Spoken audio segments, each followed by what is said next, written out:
Tragic scenes last night in London. A 14-year-old girl was found dead from a fatal stab wound. Her attacker, a 14-year-old boy, is in critical condition after a violent altercation with a police officer. Military report is on the ground floor. Oh, such a beautiful shade. The sunflowers will when the skies do not rain. Is the story I'm sure we all know. It's a moment of madness inside the walls. We all fall down in London town. Shaky ground carries me right down, blindingly loud. Never surrender. Good morning.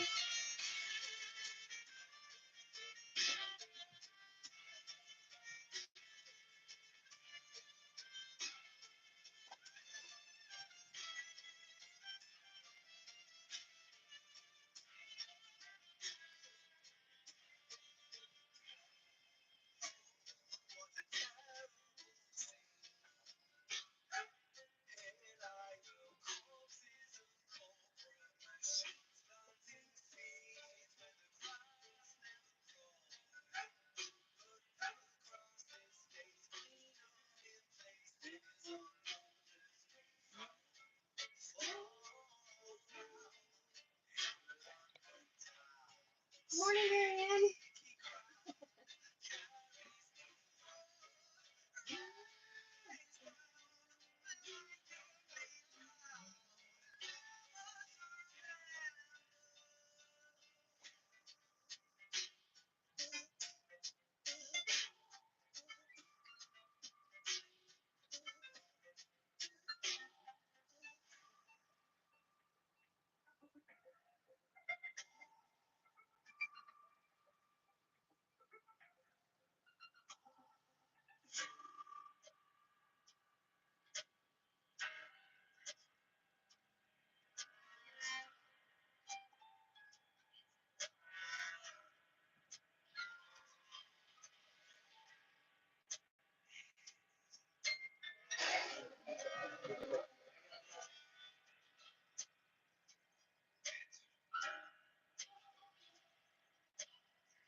Are we ready for July 31st? Is it July 31st yet?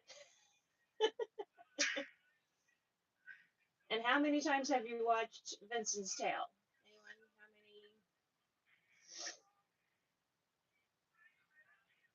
many? Or the Sunflowers, I guess, the prologue. How many of you have watched the prologue more than 10 times?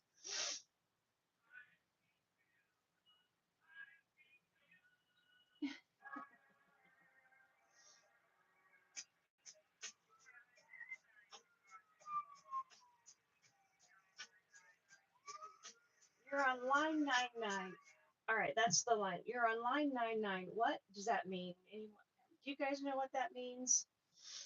I looked that up as like British slang or whatever, and somewhere it said something about it being another term for cocaine, but I'm like, is it an emergency thing? But I guess is it 999 in Britain that you call instead of 911? Anyway, anybody know what that little line means? Good morning. We got Brandy and Marianne, and we got Chris back in the background.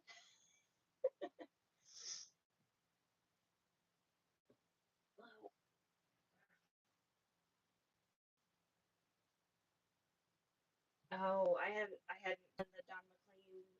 I've seen people talk about that, but I hadn't looked at that, watched it, whatever.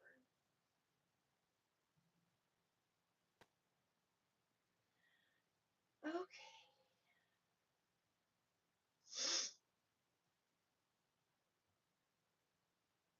get logged on for monitoring comments here. Yeah, okay.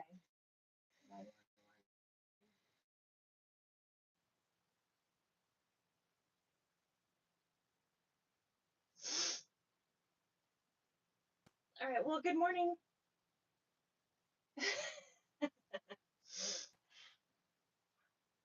So Chris is back here in the background. Yesterday was a really tough day for me, and so he's kind of monitoring things, and if things get, I don't know, if I seem like I need to stop, he's going to probably come in and be like, guys, we're going to sign off. So if we like sign off early or whatever, just know that he's kind of keeping an eye on how I'm doing today. It was a rough day yesterday, but let's see. Okay. So we have a few people in the chat or in the on the live. I'm just going to get started and talk about what I was going to talk about today. And that is basically the journey that we all kind of go through when it comes to if you have a chronic illness or you have something that's going on with your health that's a little harder to diagnose. And mainly it's harder because it's the symptoms are overlapping with other things is typically the problem. And I will be speaking from this about this from the perspective of having been the doctor to try to diagnose these more difficult things, as well as the patient trying to get diagnosed, because I've been both. Whenever I started getting sick, I was in pre-med and then going through medical school and then being a doctor, and then having gone through my experience, I carried that through to how I dealt with my patients and how I approached patients and basically trying to sort through what was the puzzle and to try to come up with the full picture and get the puzzle put together to get a treatment regimen and to help people. So, um, and I know a few of you guys in the chat, and a couple of your health histories are sort of similar in the sense that I'm sure it wasn't easy to be diagnosed, and so I'm sure you can relate to that. But so whenever you have something start happening, you might feel like maybe you've got a virus or something like that, and you may have aches and pains and a little feverish and maybe a little rash, and it may just feel like something viral. In my particular case, it was interesting. I was in undergrad in Southwest Missouri, and we had been going through local streams getting water samples. And so I thought, well, I probably got some type of a waterborne bacterial infection, and that settled into like an aching joints and the fever and rash and all of that. And so that's how I was treated initially. And not only that, I worked in the microbiology lab dealing with the bacteria, setting up the stuff for the microbiology labs. And so we had a little bit of a mixed picture when it came to my exposure.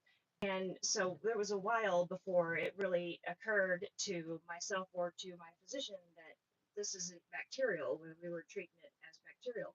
So I actually went through a serum sickness against amoxicillin. So I had full on reaction to amoxicillin with a serum sickness. And I don't know if any of you guys know what a serum sickness is, but it's basically like um, it's like a lupus flare almost when you have the deep aching joints and you get really, really sick from a serum sickness. And that clouded the picture for a while. And then I went to Mayo Clinic when we couldn't figure out what in the world was going on. Went to the Mayo Clinic in Rochester, and that's where they diagnosed me with lupus. So from point A to point B, mine wasn't really very long. It was months. And I know some people go years. Or you may kind of know what you have going on, but they can't fully pinpoint it because it's kind of the obscure autoimmune diseases that are harder to exactly pinpoint. Like lupus is hard to pinpoint. And I think they're getting better. They're devising better testing systems and the diagnostic criteria to diagnosed lupus is narrowing.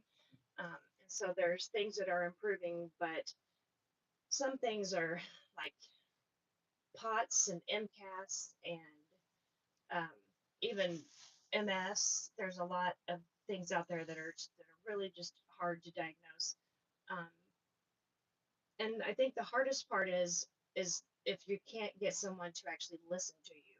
And I don't know if there's anybody who's out there watching that has this situation where, you know, you're telling the doctor what's going on with you and they think, oh, this is viral or it's a post-viral, it's going to last 6 to 8 weeks, it'll go away. And just do what you can at home, take Tylenol or ibuprofen or whatever, and treat your joint pains, and just kind of almost dismissive, and how frustrating that can be, because you know in your bones that something's not right. And to not be listened to is a frustrating thing. You see Spinella bifida's comment? Spinal, yeah, spinal bifida. Okay.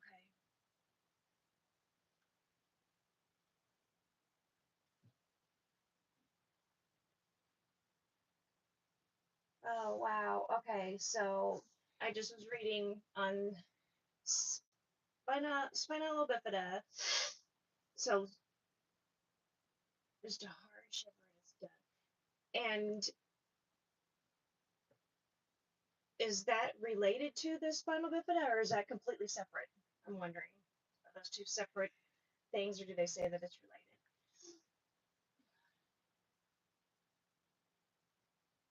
Nikki, good morning. um,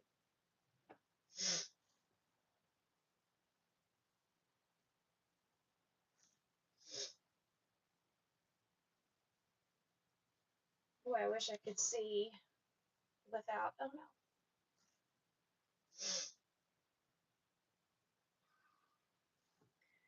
Okay, so whenever, and then so you go from, you've probably been told it's initially some type of an infection, and then the stuff hangs around, and then they start digging into tests, and blood test after blood test, and some things might need a biopsy, some things might need a more specialized testing, whether it be X-ray or CAT scan or MRI or whatever the case may be. And again, trying to get someone to take that seriously, to put all the whole picture together. And I found it really interesting, actually, in with Ren's release of the Vincent's Tail sunflowers, and having gone back and done some looking into Van Gogh, the fact that he had porphyria, and which is an extremely difficult, um, that's a difficult differential diagnosis to make the list as it is anyway. But for back then, and what was it, 1880s or whatever it would have been, um, I just think, how would they, how did they know, how did medicine develop to where they know acute intermittent porphyria is his diagnosis? I mean, it's just bizarre to me that long ago that they could have even known that. So the abdominal pain, um, is always a red herring. Anytime you have someone that comes in with abdominal pain, you're probably looking at a very short list of a differential diagnosis.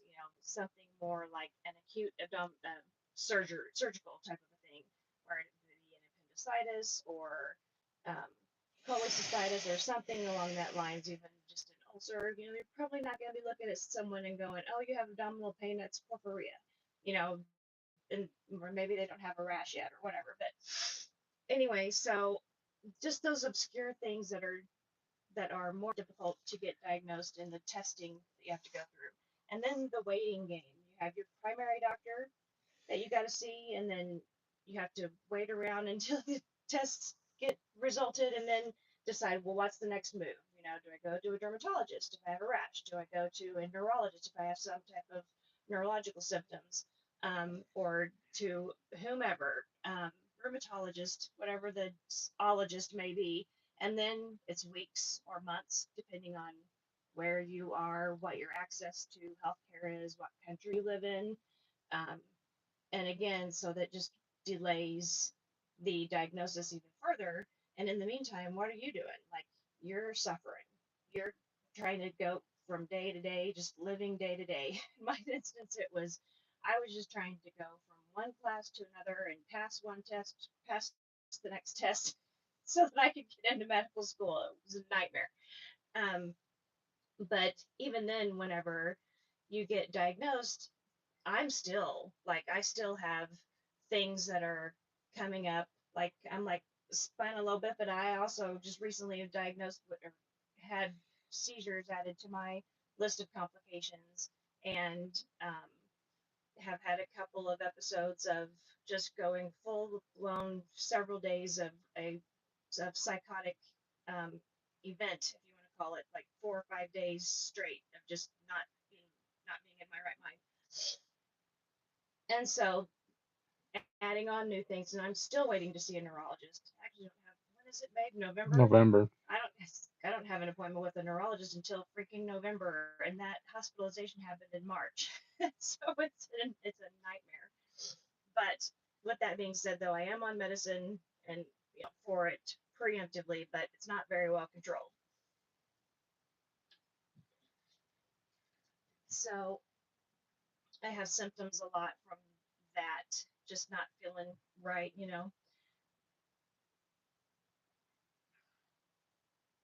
the Ozzy Osbourne shuffle walk. Oh my word. Yeah.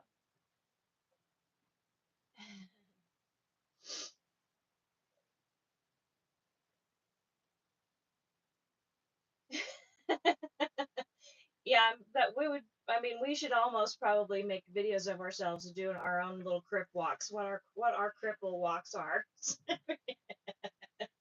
That would be quite the compilation.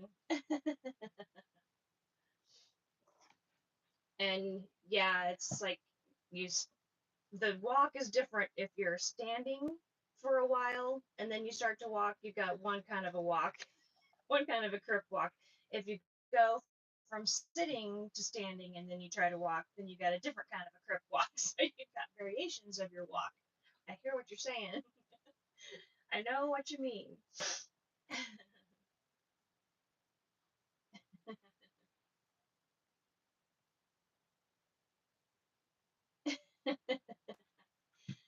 Oh my goodness. So, um, I didn't really have the brain power yesterday to prepare.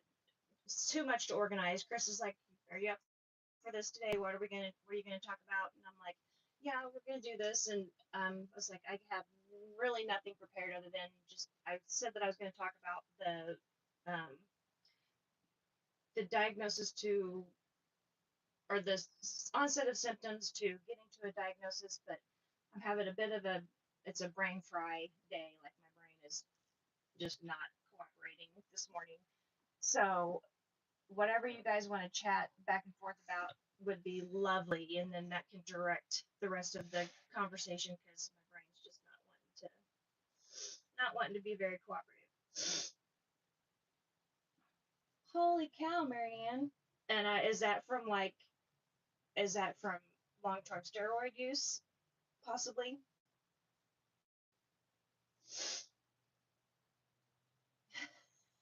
Limping, hooping, or huffing, maybe.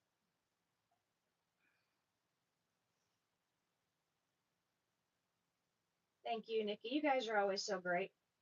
You guys are so gracious and forgiving and accepting, and I appreciate that so much.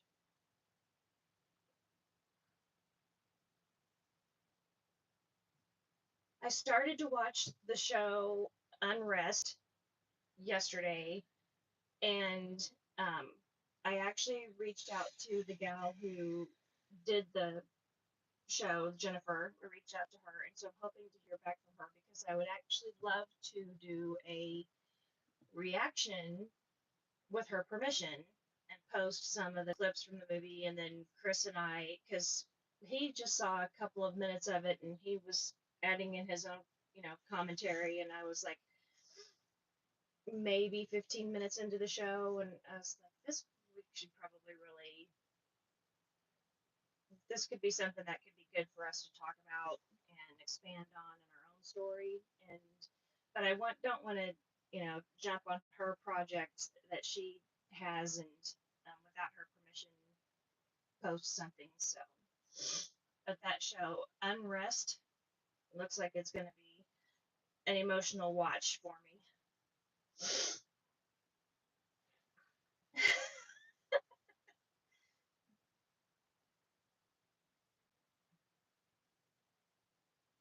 Oh, wow.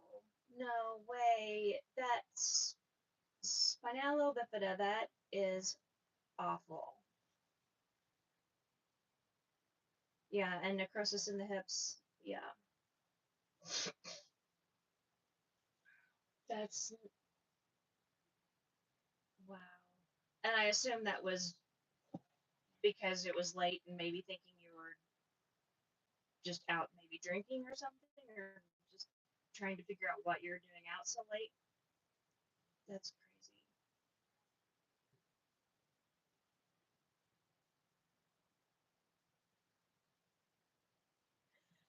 Brandy, when Brandy gets back in the chat, we need to act like we did something really fantastic because she said she's going to leave the chat, be right back, don't do anything awesome without me. Yeah, she said she had some chores. So we need to be.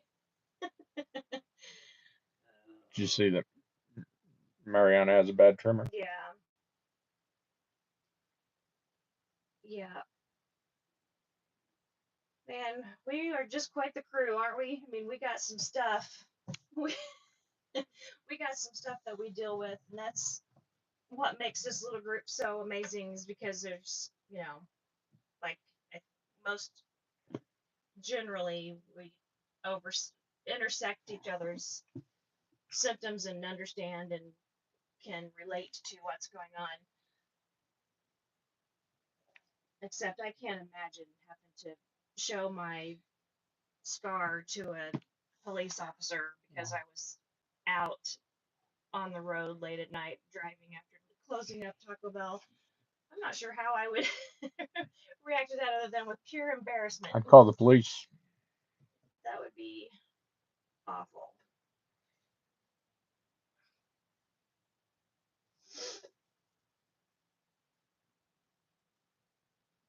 And yeah, Marianne, so okay. So that's a interesting asking Marianne specifically, what do you do for your not really hobbies, I guess, but for out of boredom, or what do you do for keeping yourself occupied, keeping yourself sane?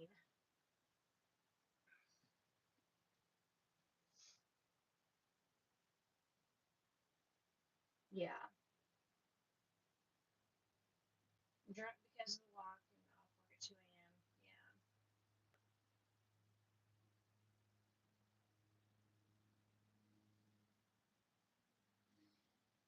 Yeah. Oh my word. That would just be terrible.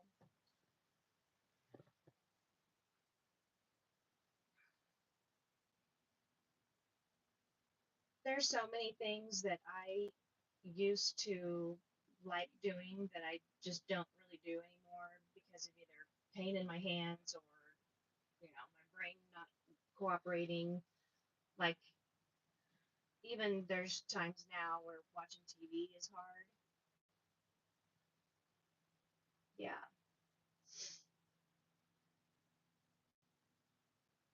Nice. Watching podcast. Do you have a favorite podcast, Marianne?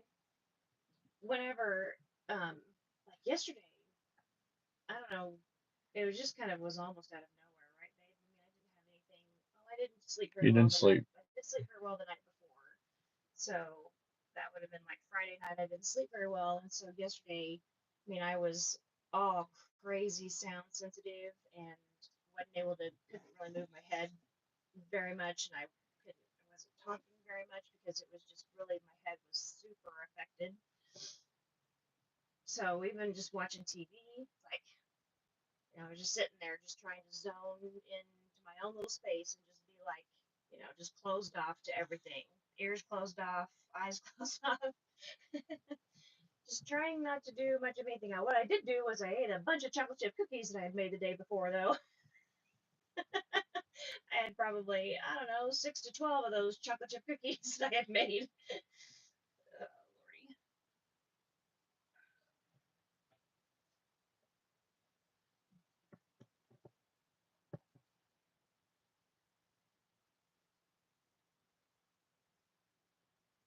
Yeah, that's one bad thing about certain medications and certain groups. Those, any meds that are for either depression or whatever kind of mental health type situation, those are kind of notorious for giving you tremors.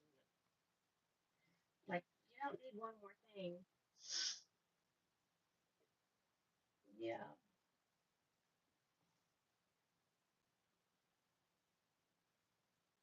Roger.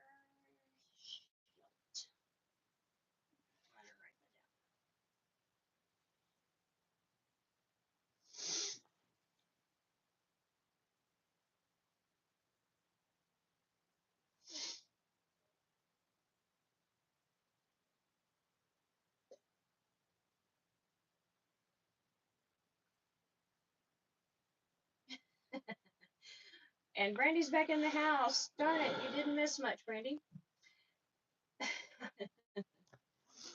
So, I love our little group because we're pretty tight knit, um, normal people, as much as we can be normal. But Chris is over here.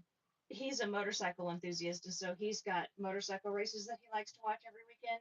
So between MotoGP or what World Superbike, World Moto America. Superbike, Moto America. He's got those three things that he watches about every weekend. And so he's had these headphones on, and I was like, well, I'm going to need you to monitor the chat just in case. And so he's like, so I can't watch motorcycle racing. And I was like, I guess not. When in fact, you're probably safe to watch your motorcycle racing.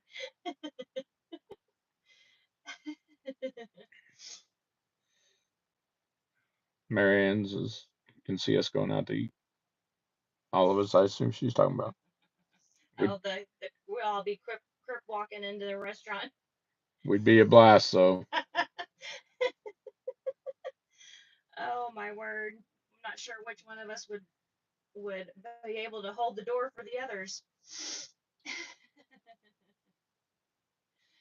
Oh, you guys don't even know. My husband, Lord love him, is one of the nicest, easiest to get along with people, but you don't want to ever be his waitress. He is a high maintenance eater. But I'm nice and I tip good. He is nice and he tips well, but he's very high maintenance. Like especially if you go to a Mexican place and you have chips and salsa, like the man can't have enough salsa. It's running the poor person back and forth, and then just he'll have to refill his drink like 5 times. I mean, just. But I warn him pre-flop. He does. He warns. He's really good about that. He'll always be like, just so you know, I'm kind of high maintenance. Sometimes I give him money up front. That's true. Yeah. Like, here's $5. I'm gonna need a lot of salsa. Or tip the chips and salsa guy. If they have a separate chips and salsa person, give them a tip and be like, just keep it coming. That's exactly right. Oh my gosh.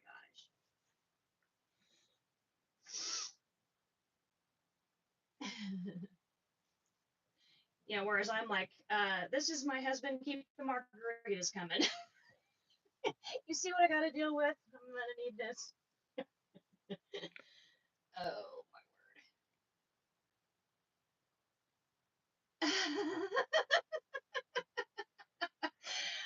Now that would be something to see. You got to come in with a cane, with Kirk walk in, and you get into a cane fight with somebody. Oh shoot! I mean, that's not funny, but that would be funny.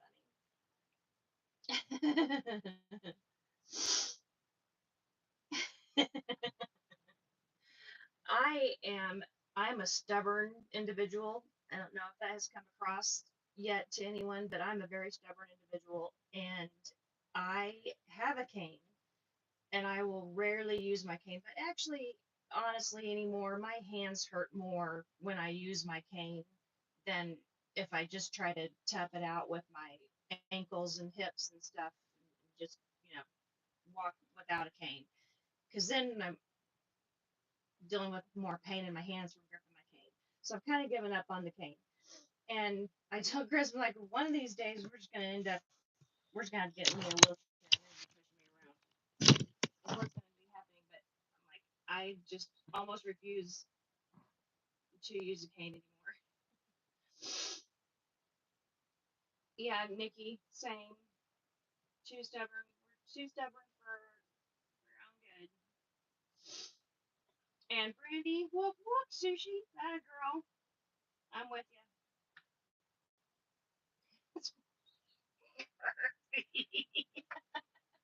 I love me some sushi.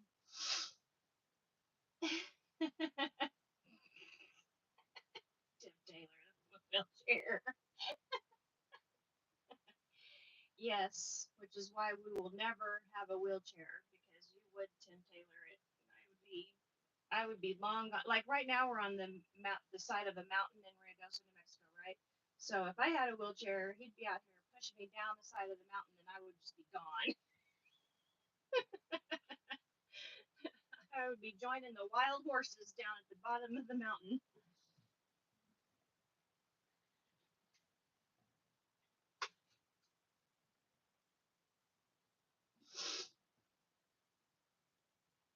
Greek food. Is that like lamb and? Well, so I'm thinking mythos, Right. and that's I don't know that I've really had much in the way really of Greek food. I think the only Greek is a what's that called? Where they have the mozzarella cheese and the tomatoes and the Yeah, balsamic. yeah. Um, what is that called? I think that's the only thing that I can think of that's Greek that I.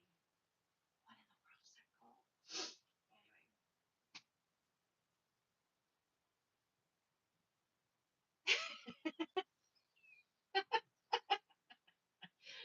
no joking. Joking or not joking? Did you see Brandy picturing you rolling down the mountain? Yeah, no joking on your soup. Oh my goodness.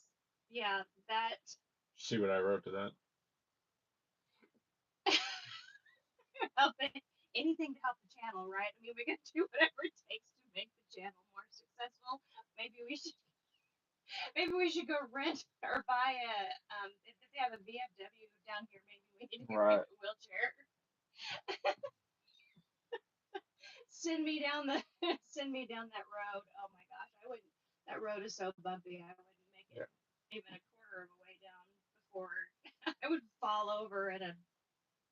The roads around here are not very great condition because of all of the flooding, and it's again side of a mountain, and so they're fairly rough kept, and they have major ditches and divots and what do you call it, crevices and whatever in the asphalt. So It's because it's flooding every day. yeah, it floods every day. When it rains, it floods still and will for a few years.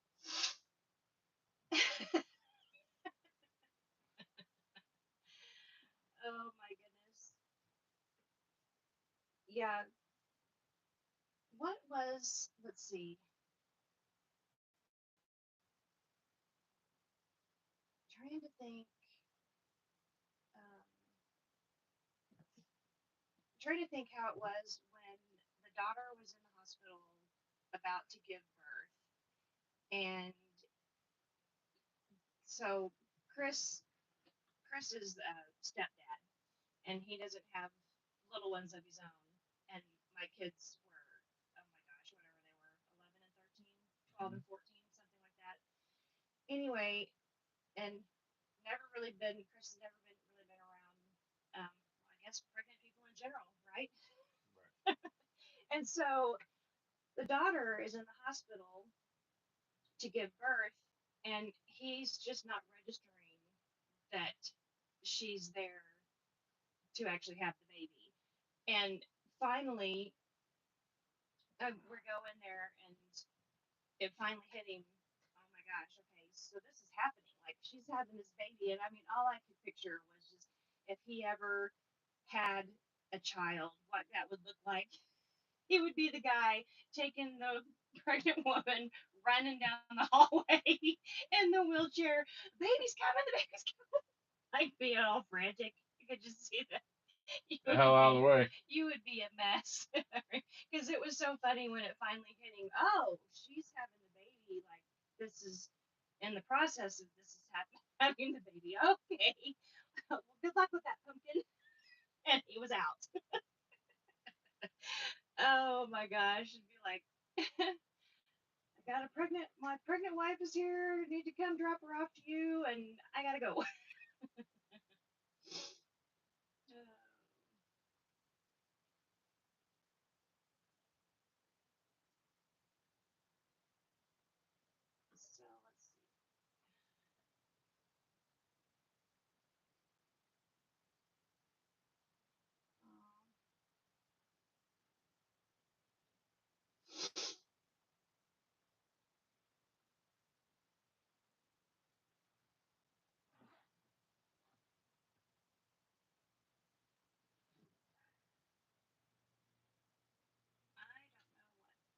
So let's see. I don't know what my vision is really messed up this morning. I don't know what tzatziki is. Pull that closer to you. That's just so what's tzatziki or whatever? I guess that's a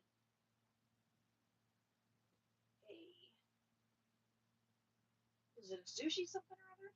Gretchen, that's a good question. Brandy asked, are you good? Do you need to stop?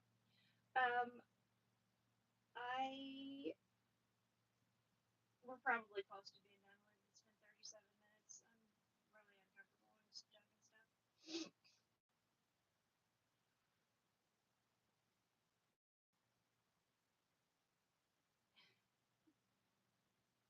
So the question I have for this final bifida is, do you do that on purpose with your mom sometimes, where you are quiet and then scare her, or do you always, is it unintentional, or do you sneak in sometimes purposefully?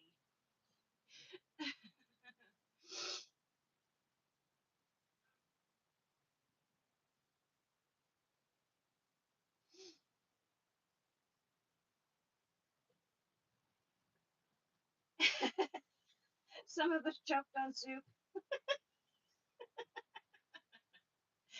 Yeah, we're probably gonna cut this early today, and I'll be more organized and better off next week. Oh, okay. The yogurt. Okay. Cucumber and herbs. Got it. I don't think I've ever had that. Sounds like it would be yummy.